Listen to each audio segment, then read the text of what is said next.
డెఫినెట్గా ఇలా కవిత గారు ఏదైతే మాట్లాడుతుందో వాడి మీరున్న office Bharatiya Janata party office. మీరు మాట్లాడుతున్నది భారతీయ జనతా పార్టీ ఎంపీతో మాట్లాడుతున్నారు. భారతీయ జనతా పార్టీ ఒక ప్రజాస్వామికమైన పార్టీ.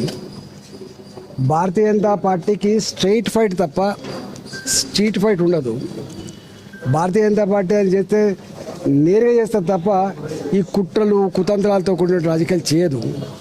అందువల్ల ఎవరో బయట వాళ్ళు ఏదేదో మాట్లాడితే మమ్మల్ని వచ్చి నిజమా అబద్ధం అని అడగడం అనేది మంచిది కాదు. అది కానీ ఒక్కటి మాత్రం సత్యం ఏంటంటే ఈ మధ్య కాలంలో తెలంగాణ సమాజంలో వచ్చిన పెనుమార్పు ఏంటంటే 10 ఏళ్ల కాలంలో కేసీఆర్ నమ్మి ఓటేసిన కర్మాన్ని నట్టేట్లా ముంచిండ్రు.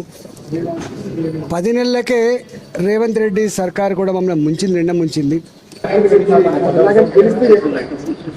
నేను జిమ్మదారి కల్లా రాజకీయ నాయకుడు. మీకు తెలుసు 25 ఏళ్ళుగా నేను ఏదైనా ఉంటే వాస్తవంగా మాట్లాడే తప్ప వాస్తవం లేదు కేసీఆర్ కు దూరమైన ఉద్యమకారులందరినీ కవిత కలుస్తానంటుంది. తెలంగాణ ఉద్యమకారుడిగా ఈగల రాజేందర్ కలిస్తే ఏమంటారు? కలవడం అంటే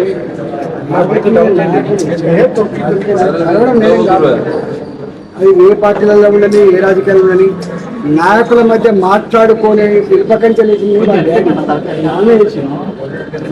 నాయకుల ఫోన్ ట్యాప్ నిలబెట్టడం, కుటుంబ సభ్యుల ఫోన్ కూడా ట్యాప్ చేయడం, ఒకరి దావడం ఒకరు పోకుండా ఉండడం, ప్రతిపక్ష పార్టీల నాయకులు పలకరించడం వేయడం అనేటువంటి ఖర్చుని నేర్పింది కేసీఆర్ గారు.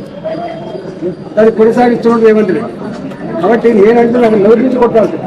నాయకుల మధ్య పలకరించుకునేటువంటి కల్చర్ ఉండాలి, సంస్కారం ఉండాలి.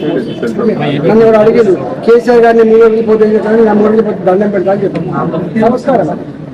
కాబట్టి డెఫినెట్గా ఇలా కవిత గారు ఏదైతే మాట్లాడుతుందో వాడిని అడిగాడు తప్ప నన్నే అడుగుతుంది. సార్ కాళేశ్వరం అంశంలో పార్టీతో చర్చిస్తామన్నారు, విచారణకు వెళ్తున్నారా సార్?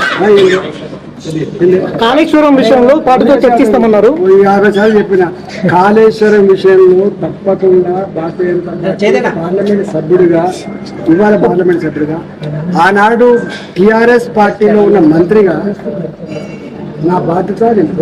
మా పార్టీ ప్రజాస్వామ్యాన్ని గౌరవించే పార్టీ, చట్టాన్ని గౌరవించే పార్టీ, న్యాయం వెలగాలని చెప్పి కోరుకునే పార్టీ. కాబట్టి డెఫినెట్గా చెప్పేస్తాను.